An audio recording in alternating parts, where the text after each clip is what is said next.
Fun guarantee மக்களே, நம்மளுது fun guarantee. So வணக்கம் கைஸ், நான் உங்கள் ஷேக். எப்படி இருக்கீங்க எல்லோரும்? ரொம்ப நல்லா இருப்பீங்கன்னு நினைக்கிறேன். இந்த வீடியோ பார்க்குறவங்க நல்லா இருங்கப்பா.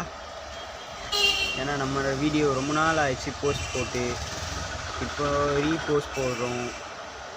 அது மட்டும் இல்லாமல் நம்மளுடைய ரீல்ஸ் ஜேர்னியை கண்டினியூ பண்ண போகிறோம். ஓகேயா? ஸோ அதனால் இருங்கப்பா ஒரு நிமிஷம் கண்ணாடி போட்டுக்கிறேன். கண் ஒரு மாதிரி தெரியுது, பயமாகுது.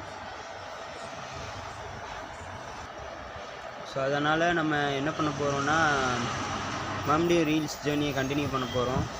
அண்ட் ஆல்சோ நம்மளுடைய வீடியோஸ் எல்லாமே வந்து இன்ஸ்டாகிராம், யூடியூப் போன்ற பல வலைத்தளங்களில் நம்ம மறுபடியும் ரீஷேர் பண்ண போகிறோம். அதாவது பழைய வீடியோஸை எடுத்து போட போகிறதில்ல, நியூ வீடியோஸையே க்ரியேட் பண்ணி போடுறதா இருக்கும். அண்ட் இப்போ ரொம்ப நாள் ஆச்சா, நிறைய ஆடியோஸ் வந்துடுச்சு, பார்த்துட்டு தான் இருக்கேன். ஸோ நிறைய ஆடியோஸ் வந்துடுச்சு, நிறைய டைலாக்ஸ் வந்துடுச்சு. அதனால் நம்ம ரீல்ஸ் ஜர்னி ஸ்டார்டிங். நன்றி, வணக்கம். எல்லோரும் ஹாப்பியாக ஃபன்னாக பாருங்கள். நம்ம இதில் கண்டிப்பாக ஃபன் கேரண்டி.